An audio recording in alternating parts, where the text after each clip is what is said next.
So, hello and welcome. It's Aarnimetsa from pokerimania.com, and today we are going to do some progressive knockouts. And what is a progressive knockout, you ask?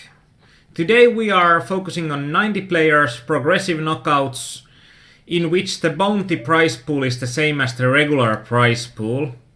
And usually in the knockout structures, the idea gets kind of wetted after a while because the stacks are worth so much more than the bounties at the later stages of the game that it doesn't make that much sense. It doesn't make that much sense even thinking about bounties in the late game.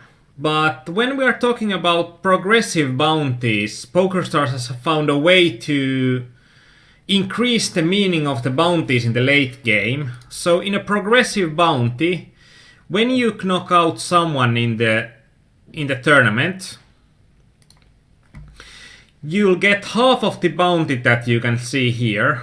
Like if I would drop now someone like Akumen 1, I would get $1.15 straight into my PokerStars account, and $1.15 would go into my bounty. So like we can see here, someone like Costa has already gotten one bounty himself, and someone like Bassov has probably already eliminated 4 players. Good evening, Neo. Good evening, Kent. And welcome. You seem to be a new one. So, really nice to have you here. And in these progressive knockouts, it's usually, I'd say that in these 90-player progressive knockouts, the difference between coming first and coming second can be quite huge because of these bounties. I think these bounties that are just the bounties from winning the tournament, they might be even more than the first place finish. So it's really important to get those wins in these games because the knockouts are huge in the late game, and as the first place player gets the second place player's whole bounty and his own whole bounty, it's going to be quite huge.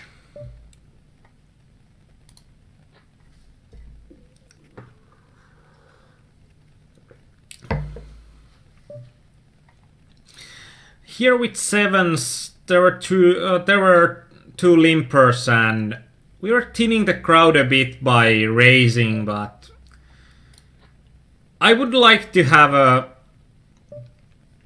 heads up pot, and I don't understand this tablet player's idea of min betting twice. It doesn't make that much sense to me. I don't think that she will have or he will have any folding equity whatsoever, and he doesn't have a good hand, so he's just losing more when he bets, and he's giving opportunities to have position on him when he's betting so small. So don't bet those small bets. Those are probably not going to be the best of ideas.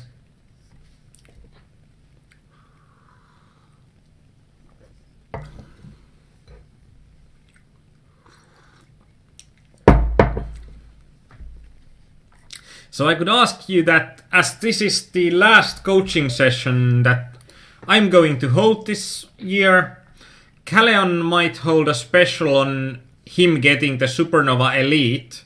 And that's actually going to be one really good question. How many of our viewers are having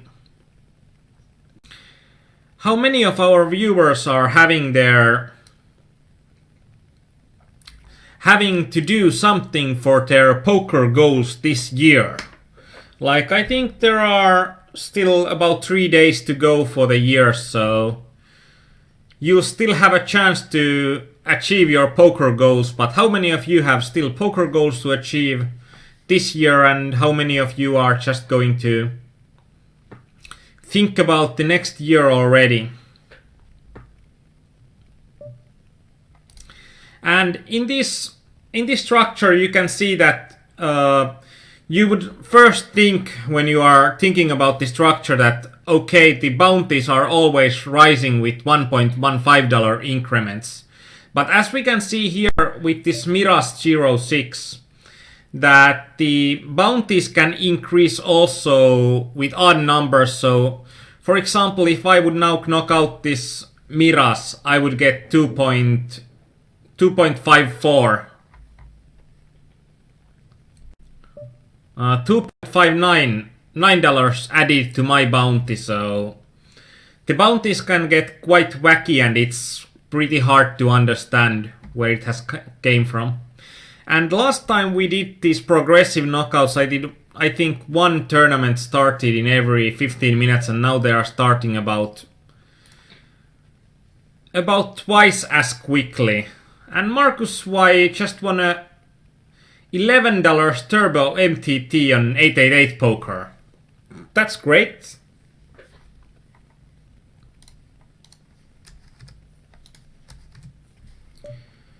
I'm trying to get about 6 of these going, and I hope that we are running as good as we did the last time we had a coaching on these 90-player progressive knockouts, because I think that we had probably 6 games or 4 games, and I remember 3 of those games going to the final table and to the heads up, and I think I won 2 of those games, so it was a really profitable session for me.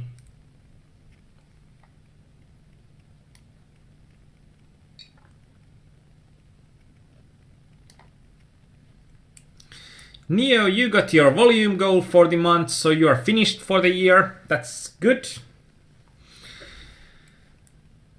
And Neo asked that if you would be against a min better in a heads up pot with a hand like second pair or pocket pair when there are an overcard, do you just call and let him maybe improve cheap?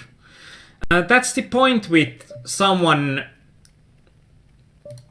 only min betting, because then I can decide for myself that do I want to invest more money in the pot, or like, do I want to invest more money in the pot? But that's the way that I get to choose it. And if I have a hand that I'm having decent showdown equity, I can let the opponent draw cheap. But if I have a strong hand, I can then try to get even more money in the pot.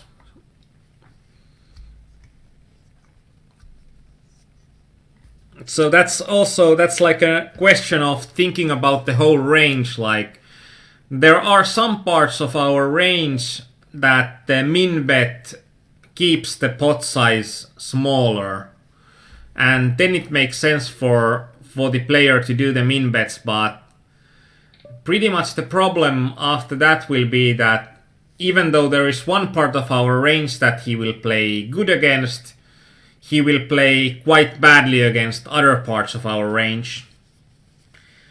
And Vlor asks, is anyone playing at Coral just now? I don't know. Perhaps there is someone in the chat to answer you.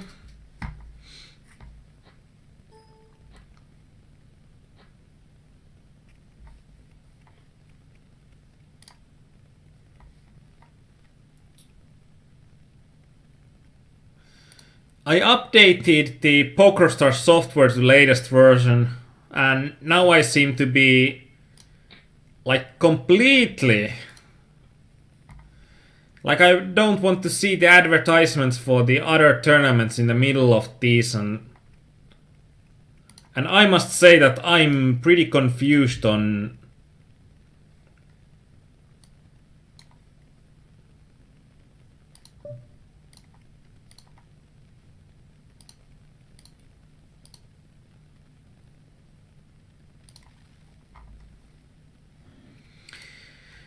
where I can get it back.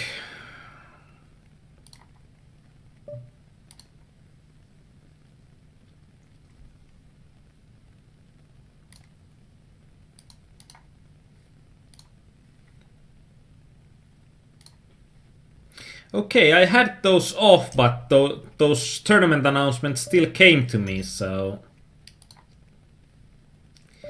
I do know.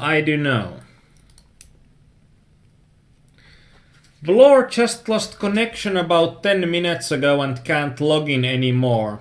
So if there is someone from Aarnimetsa that's right now playing at Coral, do you have problems as well, or is it just Vlor's problems?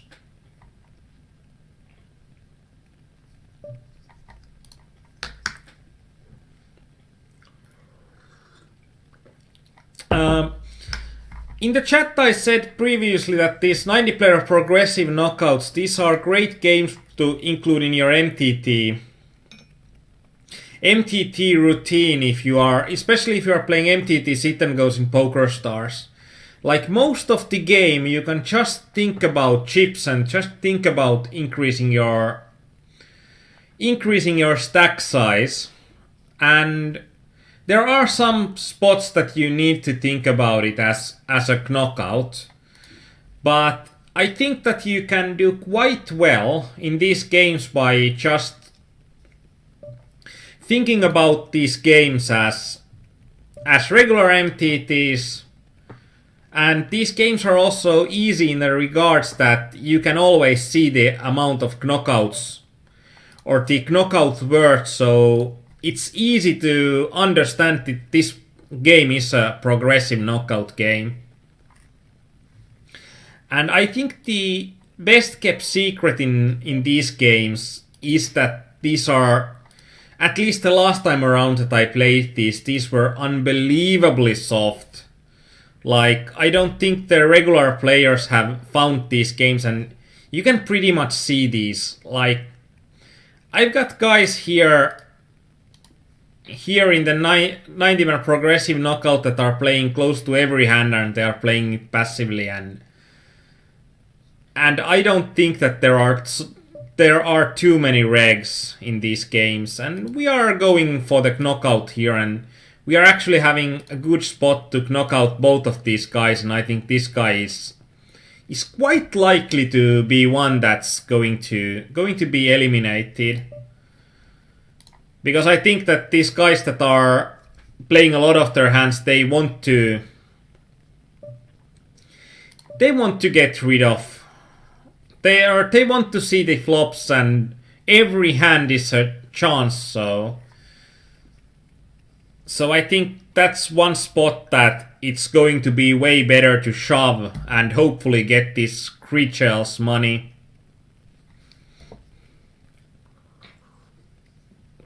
And I think that if your regular game is something like 9max Turbo Sit and Goes on $7 games, you are looking at these games and thinking about, like, how can there still be a game that the average player plays like that?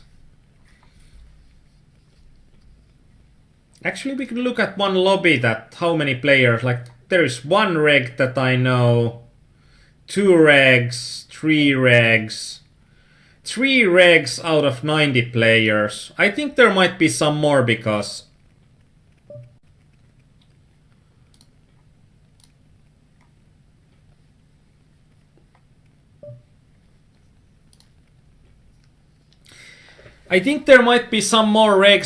these are not my general game and not even MTT sit and goes, but I have played plenty of MTT sit and goes in 2012 and 2011, so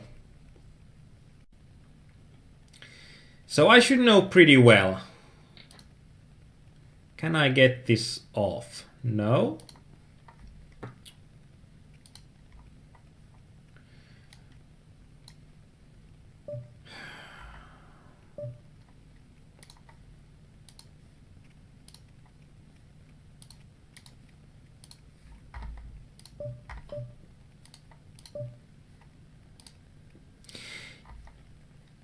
Yeah, I did find the option here.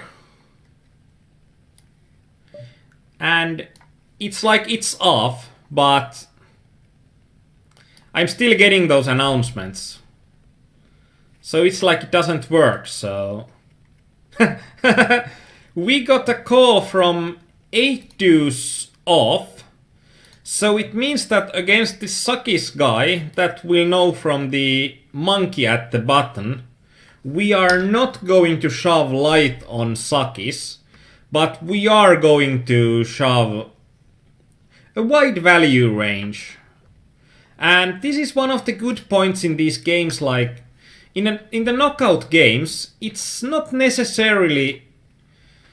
The point is not necessarily about the knockouts, it's that the other players are playing worse in a knockout environment when they are hunting for the knockouts and forgetting that these games are mainly games that are about the equity and increasing your equity. That when you are increasing your equity in the progressive knockout, you are also increasing your chances of getting knockouts from other players in the table, and you shouldn't be just going for the knockouts. But I think that there are plenty of players that are going to give you additional value in just calling way too light when you are getting all in. Of course, that might also be a problem for you. And in here, like, these guys are about 20 big blinds deep effectively. And we are going for a 3-way pot already with, like, on a 3x open, so that's going to be quite insane, especially if they are folding to a shove.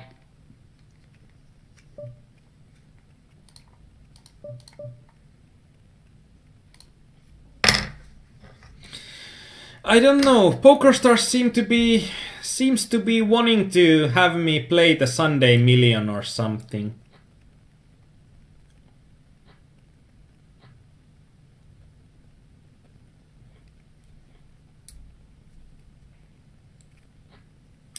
I usually hate all sorts of updates because I'm always worried that when I'm updating something, it will break everything. So usually I'm only updating if I'm having a problem or I have to.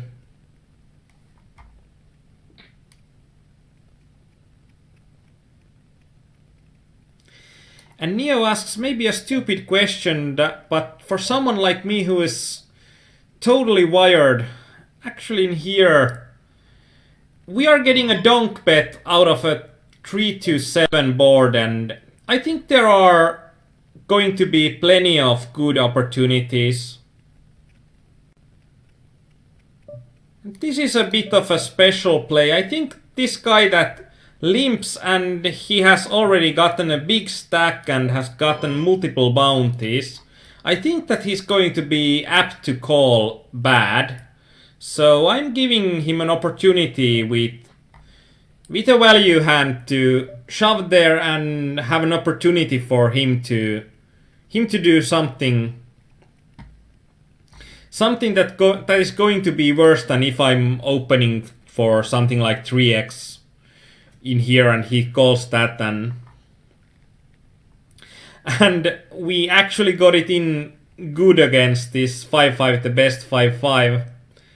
But unfortunately, we didn't run good on that pot.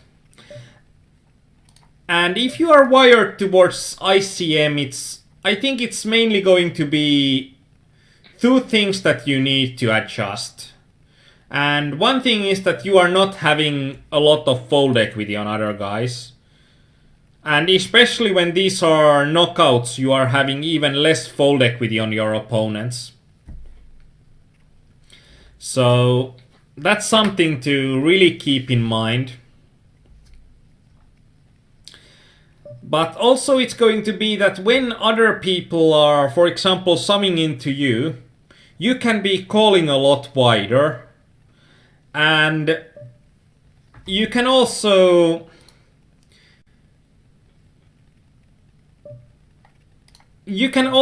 be just thinking about chips. So when you are just thinking about chips, then it's going to be easier for you to analyze with different tools, because you don't need tools that are ICM aware in those situations. You just need to worry about winning chips in a situation. So usually the calculations are a lot simpler. So usually for someone that plays an ICM heavy structure, they are playing a bit too tight in these games, especially against other people shoving. And I think that's going to be, if you are playing more actively against other people, that's going to be the key point. In here against the reg, I could have gone with a call, but this guy seems to be so random as a player that I think that 3-betting is going to be better.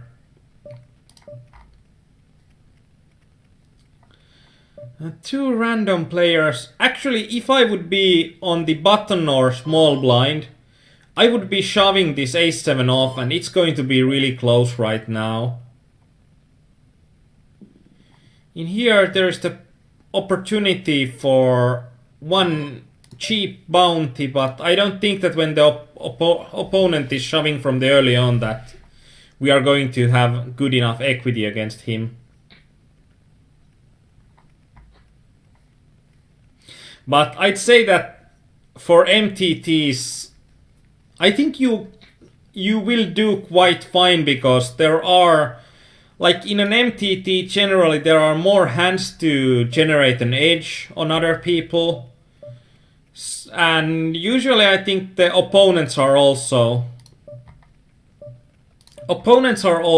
worse, so I don't think that even if you are wired towards ICM, it requires some adjustment, and it requires some continuous adjustment. But I think that you could do quite fine even if you are not completely wired in just increasing chips. You could still do fine in these games, because the other players are doing way greater mistakes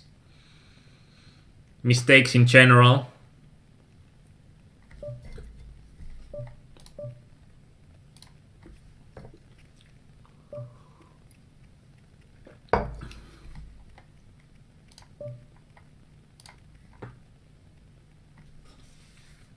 And my general strategy is going to be, it's going to be aggressive. Like, in general, I think that the tighter the people are, the more opportunities there are to be aggressive in stealing and then getting more. And we are getting one call from a tablet player, and then we are getting a shove from a random player who is so stacked, so we can't fold tens. Tens are going to be like nuts in that spot.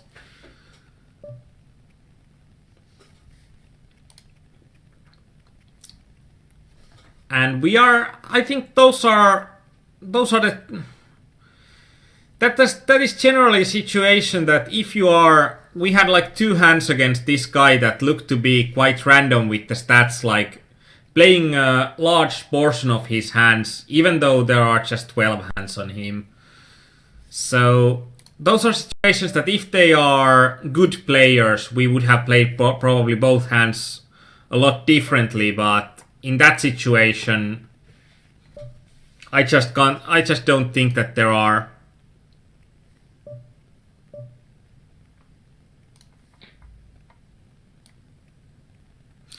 And Neo asks another question: if you play someone who don't bets often and you miss the flop, do you have a general strategy for those spots? If someone don't bets really often, it also means that the opponent is not having a great hand themselves oftentimes that they are donk betting. And first of all, I'm going to think about what is their pre-flop range and how does it connect to the board. Because I can see players that are having donk bet strategies that are aggressive, but they are aggressive in spots that they are not hitting the board that often. So then I might be calling really wide, and there are players that are donk betting wide, but the players that are donk betting wide might be players that are just trying to bluff with one barrel and then they are leaving it at that. And against those kind of players, it's going to be really profitable to call more. And after that going for a bluff. And in here, I think that if the opponent would have shoved, his range is going to be weaker. But right now, I think that his range is going to be stronger. Really strong, like he's 3-betting small UTG openers, so I'm thinking like that's going to be probably jacks or better.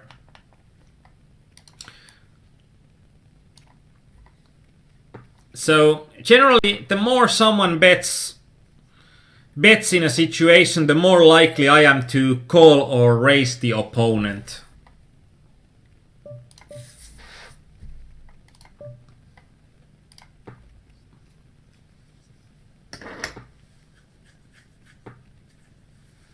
And something like donk betting a lot, it might be a good strategy against some players, and it might be even a good strategy against...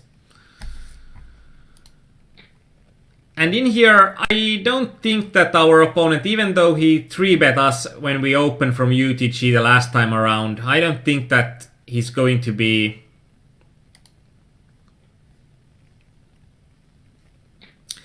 I don't think he's going to be still 3-betting us every time. It's just one hand that we saw.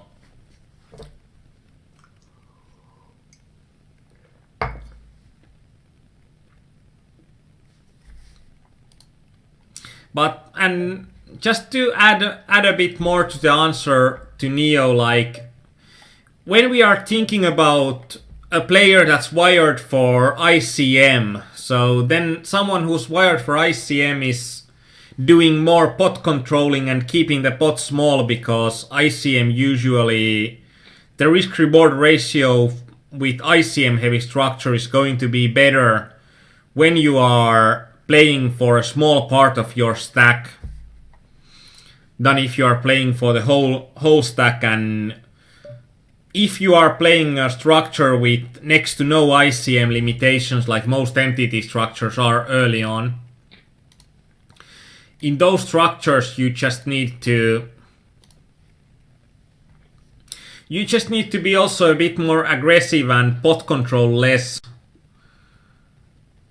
because you are not going to be punished in growing the pot that much that you would be punished by ICM in a ICM heavy structure like a 9-max sit and go or 18 player sit and go.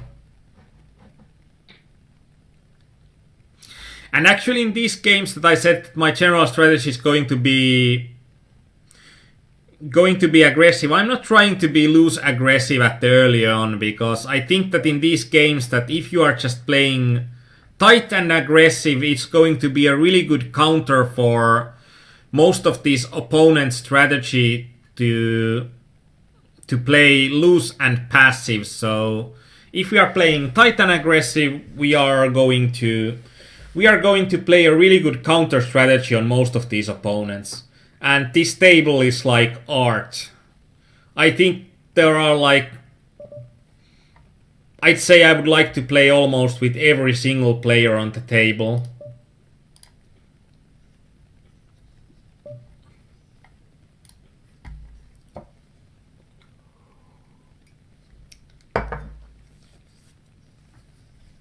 And I'd say that for Neo, that I think those were really good questions. So thanks for those and keep those coming.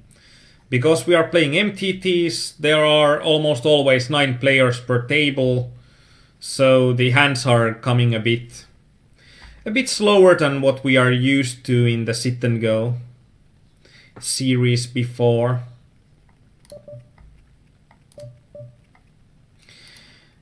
I think like any suited ace would be a shove, any pocket pair would be a shove. In this situation that we are just 4 big blinds deep. We are growing to be pretty desperate in this spot, because if the blinds are going to go over us, then we don't have a weapon with then our stack size is not going to be a threat for anyone. And if we are losing our fold equity, then we are losing a lot of profitable opportunities.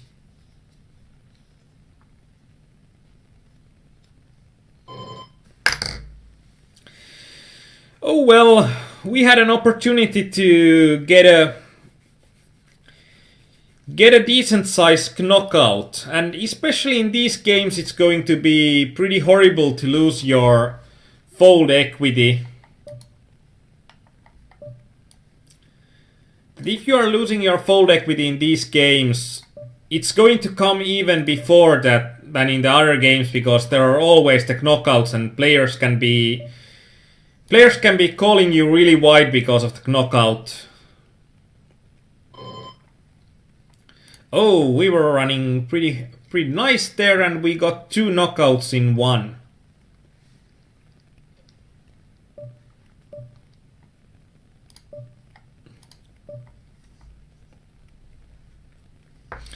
I'm actually thinking that we are having a decent amount of tables. Like right now, there are some additional equity that there are more dead money in the pot, but 5-9 suited is going to be so bad of a hand that something like 9-7 suited I probably would have shoved here. So it's not like it's completely terrible, but it's terrible enough not to be shoving, because we are so likely that we are getting a way better hand for the next hand that we are forced to be all in. And here we are having a double gut shot, but we don't have practically any showdown equity. So the opportunity to win the pot is going to be pretty much to bluff, and we did try to bluff him twice.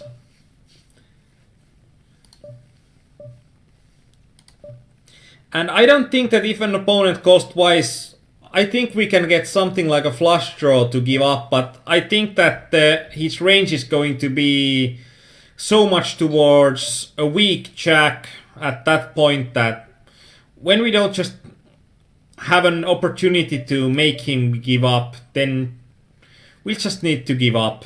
Give up the pot and cut our losses.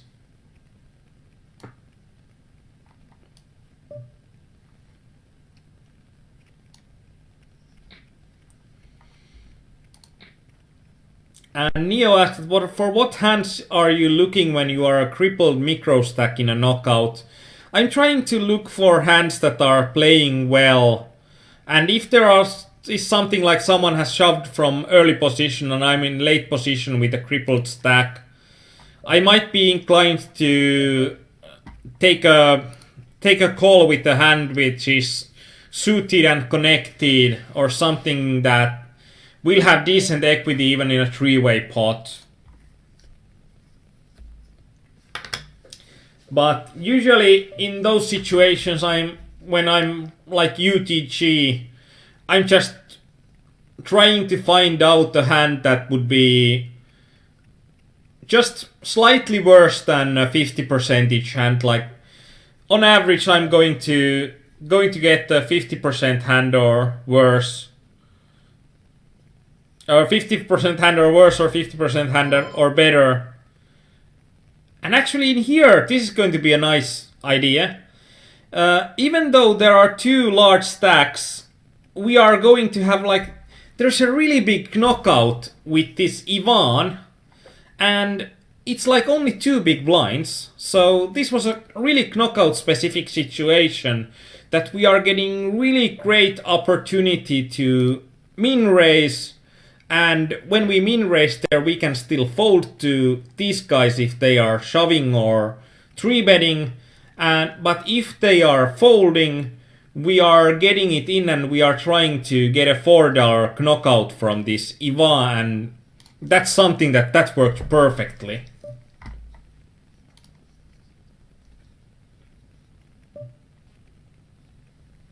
Like something like 9-5 suited, it's a top 60% hand, so I think it could have been closer than what I said even. Because as I have said quite often that if you are UTG in a situation that you are having a really crippled stack, and I mean something like five big blinds or less, you should be taking more risks in that spot than taking the next hand, because there is going to be like the blinds are going to be in the hand pretty much no matter what the big blind is going to call, but it's not necessary that the big blind will have the good hand that is dealt to the table. Like if someone like an MP1 is getting the good hand, he's going to be shoving, and then the small blind and big blinds are just going to be dead money in the pot that are going to be really profitable for you. I'm such a calling station. I just didn't think that the guy would have a flush even in there because of the really small bet size, really wonky bet size, but you live and you learn. Well, he didn't have the flush, but he had quite a nutty hand.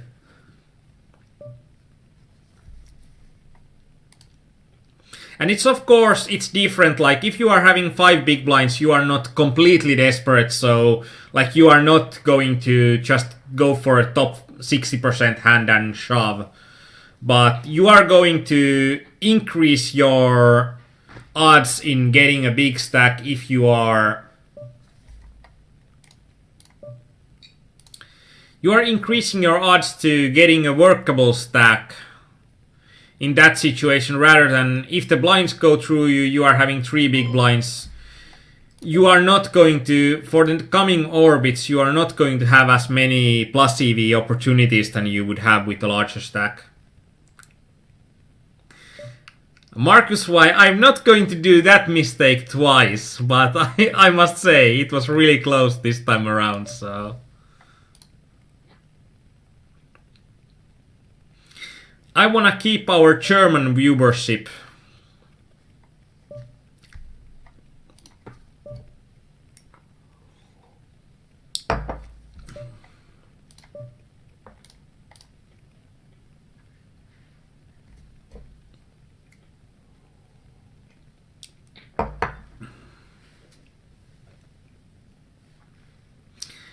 And as you can see in these games that I don't even think that there are that many opportunities to mark regs here, because I think that most of these players are potential and have pretty good potential to be marked as someone else. Like I don't think that this guy, even if it's just 16 hands, it's just not going to be that he's like the odds that for him to be a really good player with those stats are going to be so small, I think. Even though it's just 16 hands, we can mark the players that are so far away for what we are thinking that a good player would have in that situation.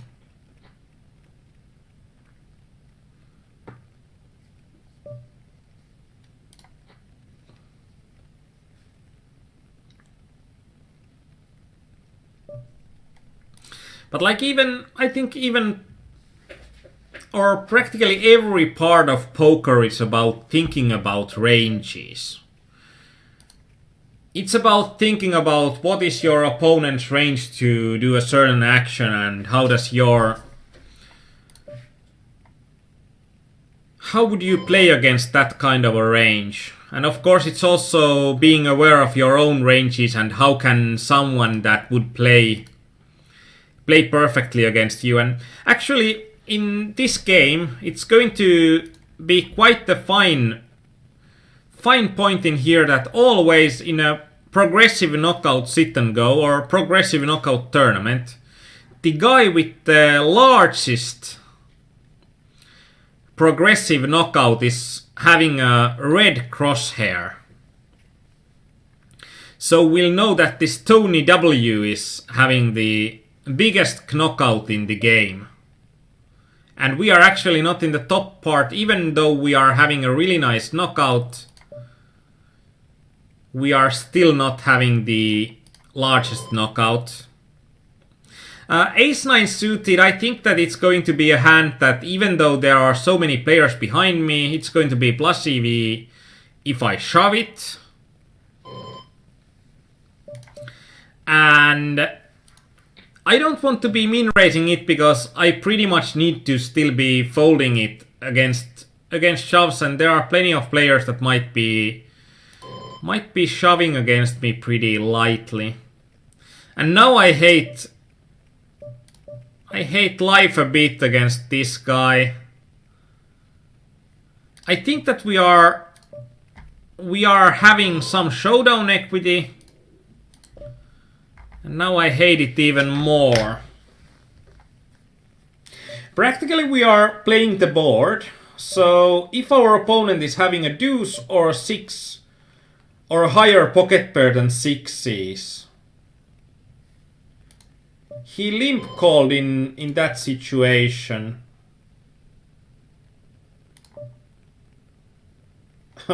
Limp called with kings. No ace king. That's the bad part of having a large heads up display. Because I thought that he's having kings and we have lost the pot, but nope. Everything is fine.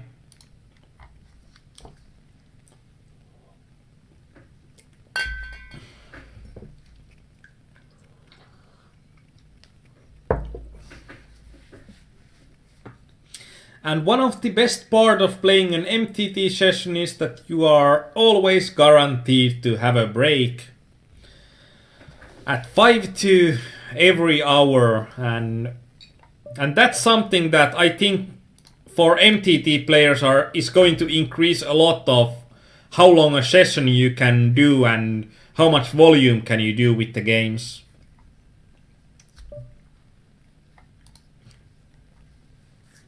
And Marcus Y is having 0 knockouts and playing for 3 hours. I think that's going to be quite rare. In here, even though we are seeing that the opponent is really tight, but he has been playing all the hands aggressively that he has played, so we think that it's going to be more likely that he's going to be a good player, and a good player would know to be shoving a lot wider when he's on the button. So that's something that we need to take into consideration, and that makes even though it looks like, wow, this guy is a rock, but also we'll need to think like what kind of player would play with stats of 5/5, and it might be that there is just he might be a reg that has just been slightly card dead. Actually, no. Without position, that's actually going to be harder. And this guy has been so aggressive, so shoving is going to be plus EV for sure. But I'm just wondering if there are any higher EV plays in that situation.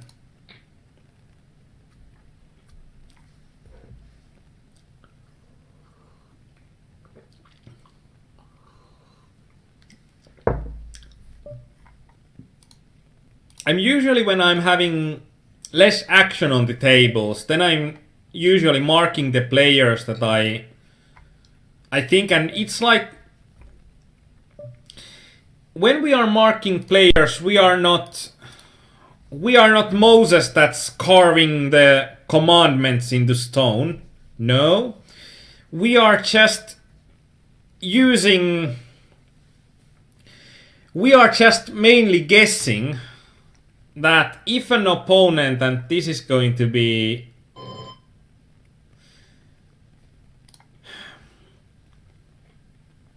I'm actually really surprised that this guy could find a fold there.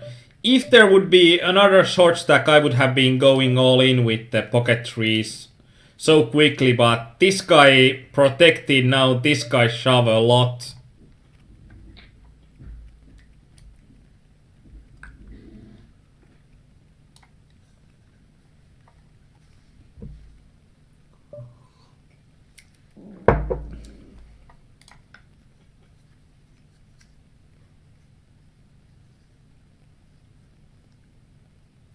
And Kummilurtsi was second in a knockout tournament with 0 knockouts. It was about 30 to 40 player tournament. I think that's going to be unlucky. Unlucky to get second without having any knockouts.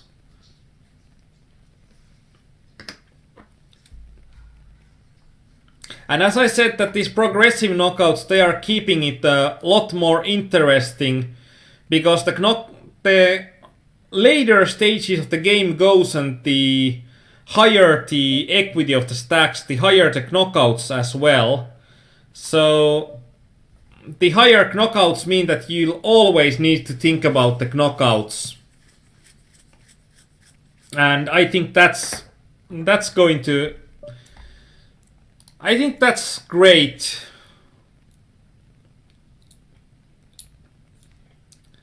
And I have learned that there is a tournament structure that every single part of the prize pool is divided by knockouts, and that's something that I want to try.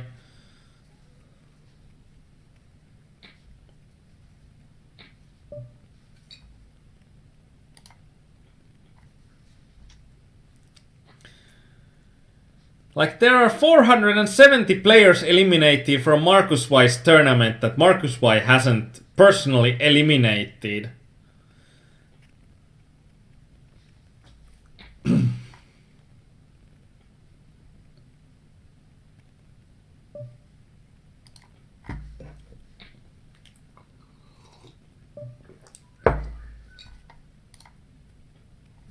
And it's a regular speed, so... Well, that might be it. And also you can, in a regular speed, like if we are colliding with Tony W, we might be having a stack that we are going far in this tournament, but we are not going to get a knockout from him.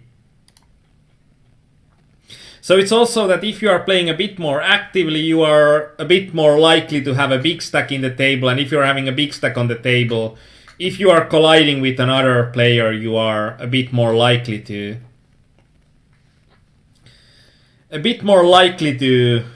have knockouts on the table. But it's still going to be in the tournaments that you are playing, there will be tournaments that you are going to be hating your life, like you are always just dangling. Your stack is dangling near elimination all the time. And those tournaments will happen. Like, even if your strategy is going to be active, it might be that you are getting bad cards, and when you are getting against opponents, the runouts of the board are going to be such that you are folding a lot of your hands, and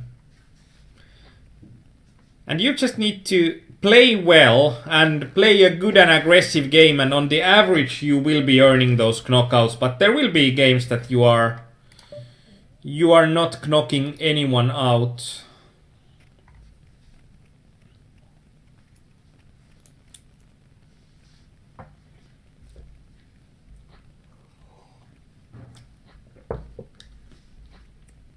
I think there will be also the other kind of stories, that how big of a knockout you can get. Especially in these progressive knockouts, I think you can get quite insane. And I remember playing one 9-max knockout that I did knock out every other player, so 9 knockouts from one game, because the winner also receives his own knockout back, so... That's the dream in knockouts, that's the dream. Gummilurtsi, when PokerStars.fr was launched, I was living in Estonia and PokerStars is not allowing Estonian players to play on PokerStars.fr, so I have never played a single hand of poker in PokerStars.fr. It hasn't been even an option for me. And we are going to a break. So we'll be back in 5 minutes.